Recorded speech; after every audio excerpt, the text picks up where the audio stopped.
RRI SP Labuan Bajo, FM 91,7. Line telepon dan WhatsApp 0812 3823 1987. Ikuti media sosial kami, Facebook dan Instagram @RRI SP Labuan Bajo.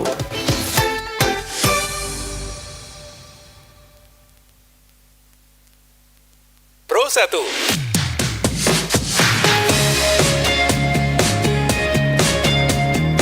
Kanal informasi dan inspirasi. Pro 1.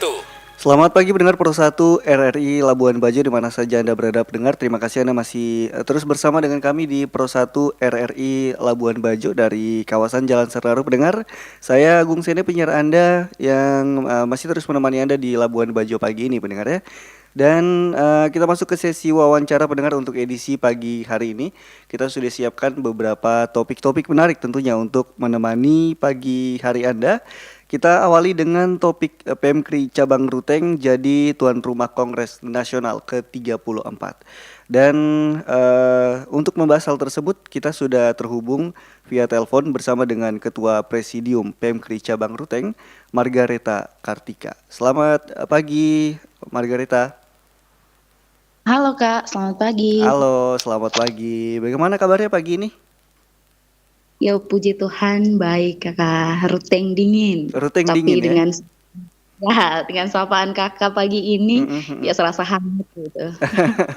Oke, baik. Oke, berarti ini sekarang posisinya di Ruteng ya Kak Margareta? Iya Kak, di Ruteng di Marga Siswa PMKRI Cabang Ruteng. Nah, oke, baik. Kali ini kita dapat informasi kalau dari PMKRI Cabang Ruteng sendiri akan menjadi tuan rumah Kongres Nasional ke-34 begitu Kak ya. Iya betul Kakak. Jadi memang kemarin di Kongres Nasional dan MPA Merauke tahun 2024 kita PMKRI Cabang Ruteng diberi kepercayaan oleh forum untuk kemudian di tahun 2026 ini kita dipercayakan menjadi tuan rumah Kongres ke-34 dan Majelis Permusyawaratan Anggota ke-33 gitu. Oke, luar biasa sekali. Ini sangat membanggakan ya Kak Margareta ya. Ya, puji Tuhan sih Kakak. Iya, puji Tuhan sekali nih. Kak, ini tapi bisa dijelaskan Kak, tema besar yang diangkat dalam Kongres Nasional PMKRI kali ini apa Kak, dan mengapa tema tersebut dianggap penting begitu? Oke Kak, jadi memang kemarin kami sudah menetapkan tema besar yang kemudian akan diangkat dalam Kongres Nasional yang ke-34 ini. Temanya yaitu mempertegas arah pembangunan nasional menuju Indonesia yang berdaulat dan berkeadilan, begitu.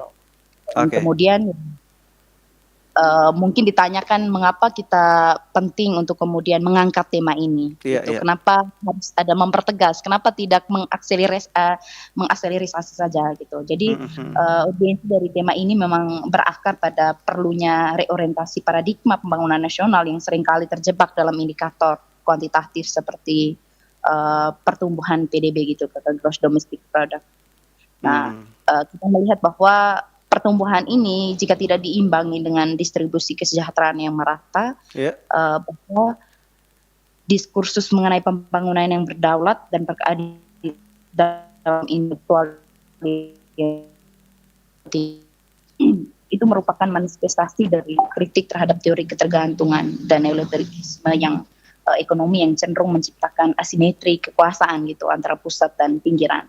Nah, kita melihat bahwa di era disrupsi global saat ini konsep kedaulatan itu tidak hanya terbatas lagi pada teritorial fisik gitu, teritorial fisik itu, tetapi melainkan telah merambah pada kedaulatan digital, pangan dan energi.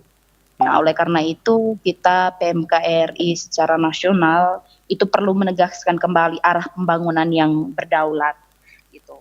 Nah, berdaulat ya berarti menantang kaum intelektual muda untuk memastikan bahwa kebijakan strategis negara itu seperti hilirisasi dan transisi energi itu benar-benar membuat Indonesia mandiri di atas kaki sendiri gitu. Bukan hanya sekedar memusnahkan atau kemudian mengeksploitasi sumber daya yang sangat wow, tetapi juga harus berdampak pada masyarakat sendiri, terutama masyarakat di akar rumput gitu. Oke. Nah, selain itu juga kita melihat bahwa perwujudan nyata dari fungsi negara sebagai negara kesejahteraan dan inklusif itu bukan hanya sekedar pelindung sih Kak bagi akumulasi kapital kelompok elit gitu. Tetapi kita perlu melihat bahwa pembangunan yang berkeadilan itu mensyarat harus adanya kesetaraan akses gitu terhadap literasi digital, pendidikan berkualitas, kemudian Iya. jaminan kesehatan serta pengakuan terhadap hak-hak masyarakat adat dan kaum marginal yang selama ini kita lihat sering kali terpinggirkan di margin pembangunan. Oke. Nah, gitu. Oke. Jadi ya Pemkri Santo Thomas Aquinas melalui momentum Kongres yang ke-34 ini dan Majelis Permusyawaratan Anggota atau sering disingkat dengan MPA ke-33 ditantang untuk kemudian kita bisa merumuskan strategi gerakan yang tidak memisahkan antara krisis sosial dan krisis lingkungan. Gitu. Nah, tentunya pembangunan ekonomi, pemenuhan infrastruktur dan tata kelola pariwisata harus tunduk juga pada prinsip kelestarian bumi gitu demi memastikan bahwa kedaulatan yang kita capai hari ini itu tidak mengorbankan hak hidup generasi masa. Oke, baik. Kak Margareta, ini kalau dilihat dari persiapannya, sejauh mana persiapan yang telah dilakukan panitia maupun Pemkri cabang Ruteng sendiri dalam menyambut peserta dan dari berbagai daerah di Indonesia, Kak Margareta?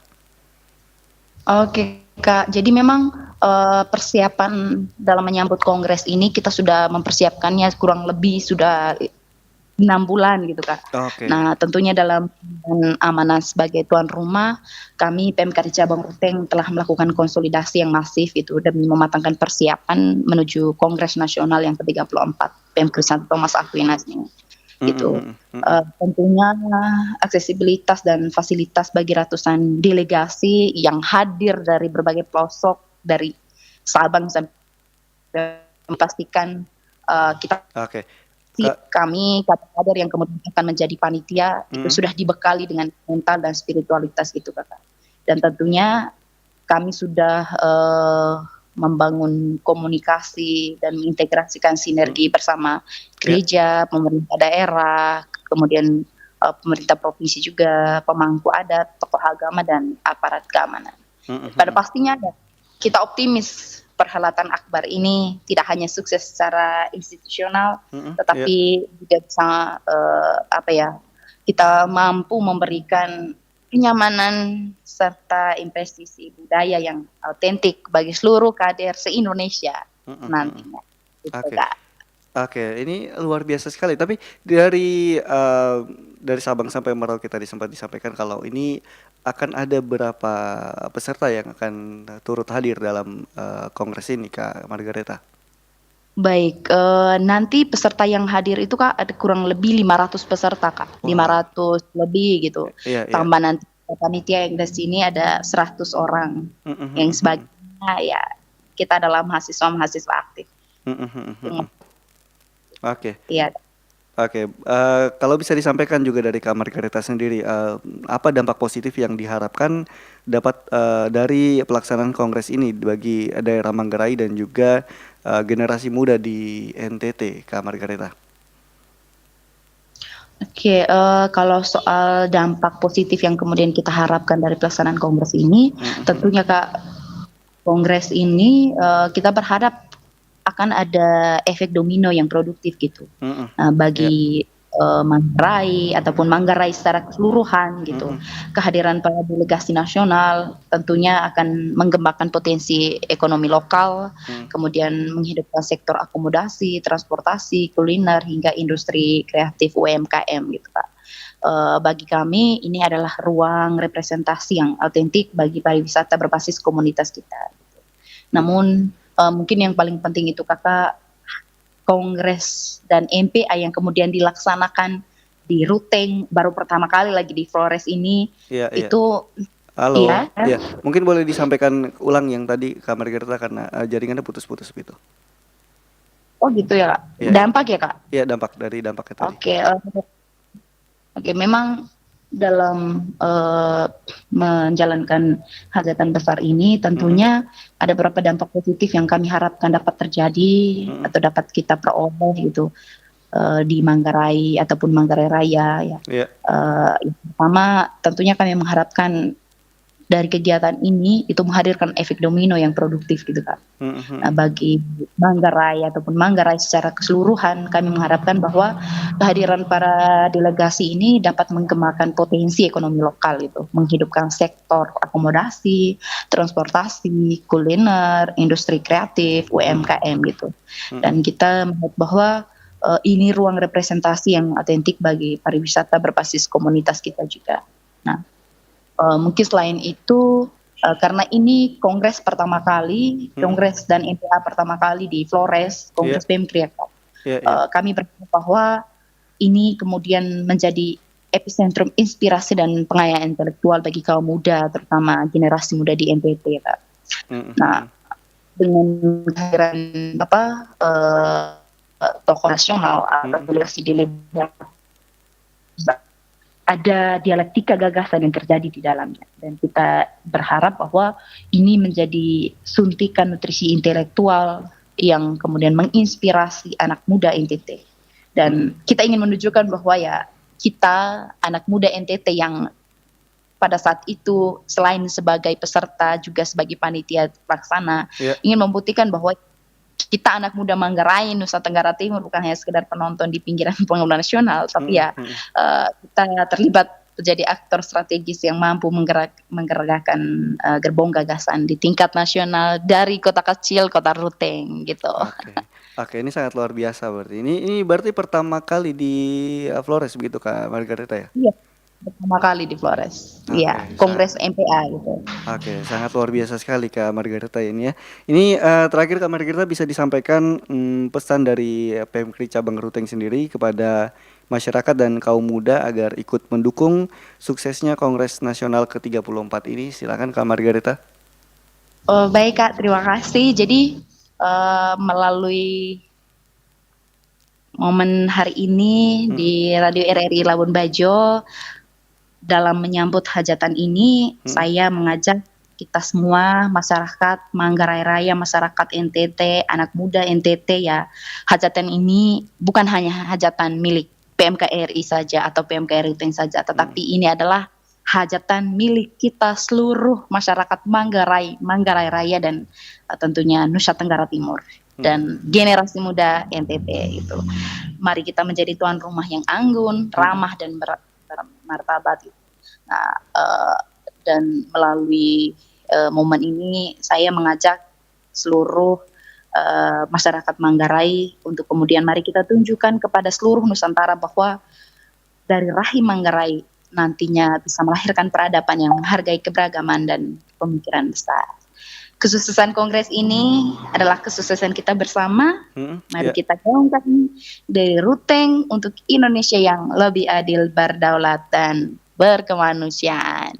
Gitu Kak. Oke, baik. Terima kasih banyak Kak Margareta. Mudah-mudahan ini kongresnya nanti berhasil, sukses, dan bisa menjadi motivasi juga dan contoh juga dari daerah-daerah yang lain juga ya, supaya tetap semangat terus apapun yang terjadi begitu Kak Margareta ya. Amin. Amin. Oke. Baik, terima kasih Kak Margareta. Selamat pagi. Oke Kak, selamat pagi. Terima kasih juga.